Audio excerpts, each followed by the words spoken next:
जय श्री कृष्ण भक्तों कार्तिक का महीना प्रारंभ हो चुका है। इस माह को बहुत ही पवित्र माना गया है।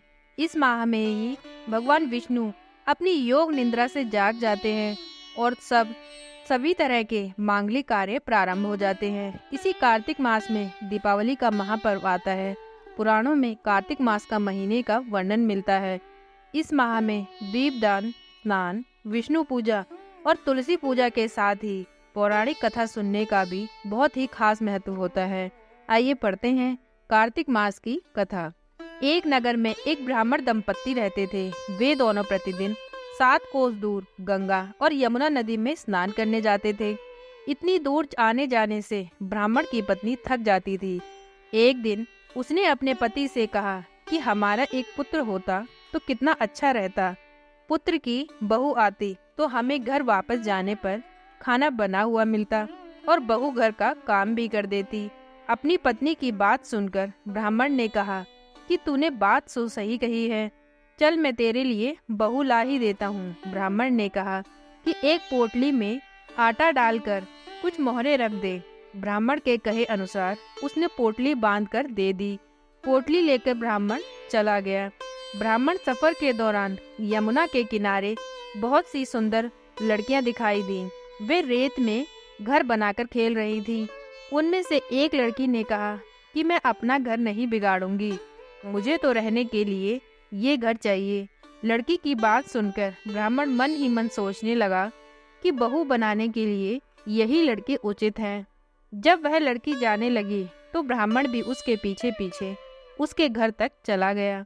वहां जाकर ब्राह्मण ने उस लड़की से कहा, बेटी कार्तिक मास चल रहा है, इसलिए मैं किसी के घर का खाना नहीं खाता।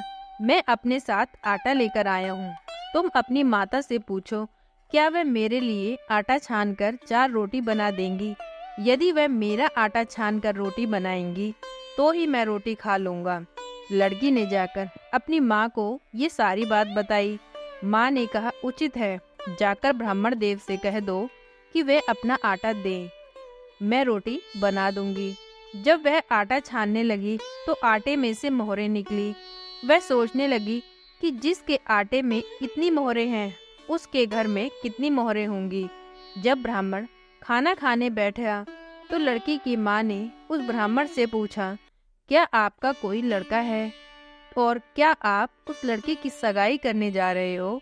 ये सुनकर ब्राह्मण ने कहा कि मेरा लड़का तो काशी में पढ़ने गया हुआ है, लेकिन यदि तुम कहो तो खांड कटोरे से विवाह करके तेरी बेटी को अपने साथ ले जाऊं।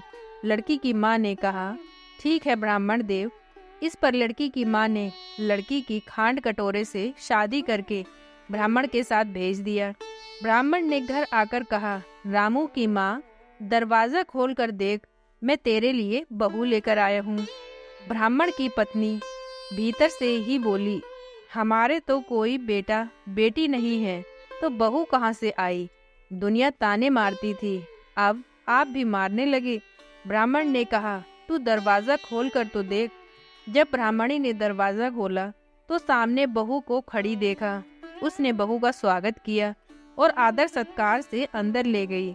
अब जब ब्राह्मण अपनी पत्नी के साथ नदी स्नान करने जाता तो पीछे से बहू घर का सारा काम करके और खाना बना कर रखती थी। वह उनके कपड़े धोती और रात को हाथ पैर भी दबाती थी। इस तरह बहुत दिन बीत गए। ब्राह्मणी ने अपनी बहू से कहा कि बहू, कभी भी चूल्हे की आग मत बुझने देना और मटके का पानी खत्म मत होने देना। परंतु एक दिन चूल्हे की आग बुझ गई।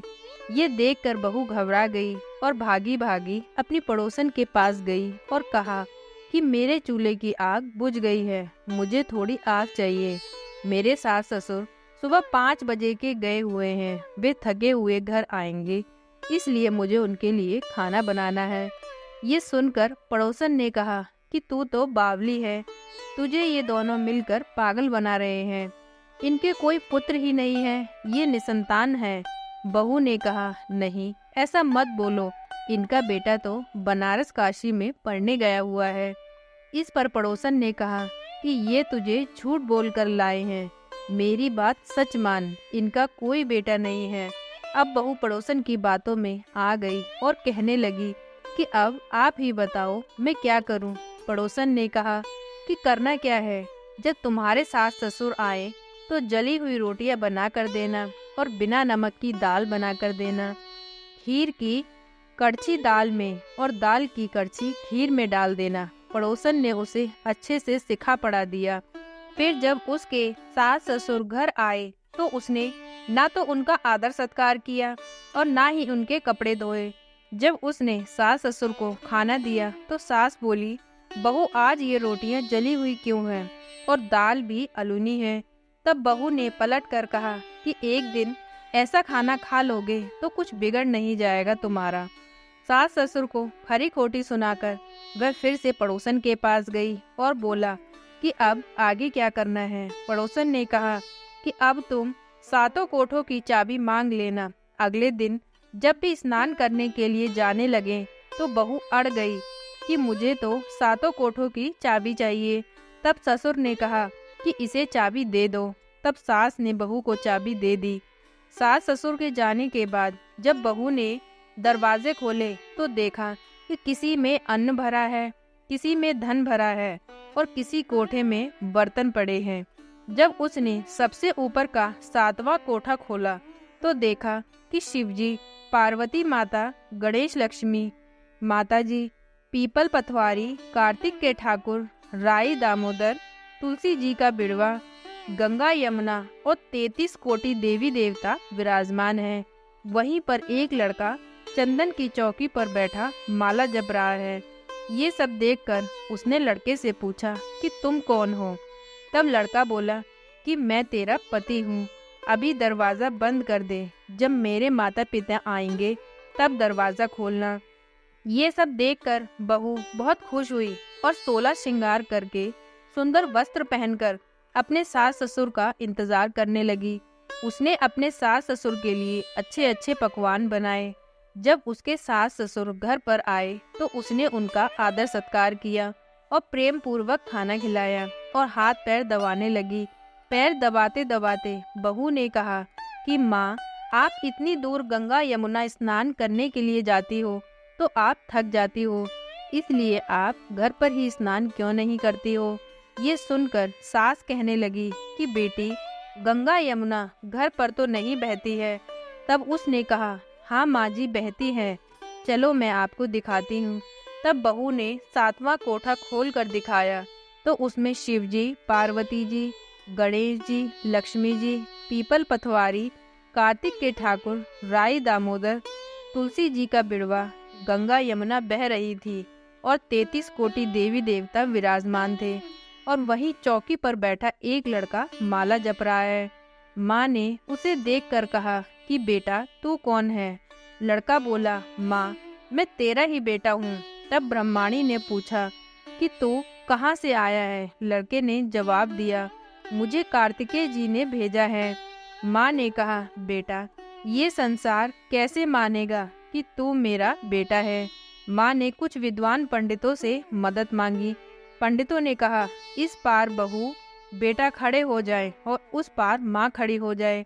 माँ ने चमड़े की अंगिया पहनी हो और छाती में से दूध की धार निकालकर बेटे की दाढ़ी मूछ भीगे और पवन पानी से गठ जोड़ा बंधे, तब मानेंगे कि यह इस माँ का ही बेटा है।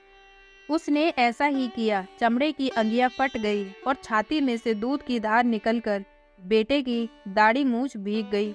पवन पानी से बहू बेटे का गठजोड़ बन गया। ये सब देखकर ब्राह्मण और उसकी पत्नी की खुशी का ठिकाना न रहा। ये थी कार्तिक मास की कथा। हे कार्तिक के ठाकुर, जैसे ब्राह्मण और ब्राह्मणी को बहू बेटा दिए वैसे सबको देना।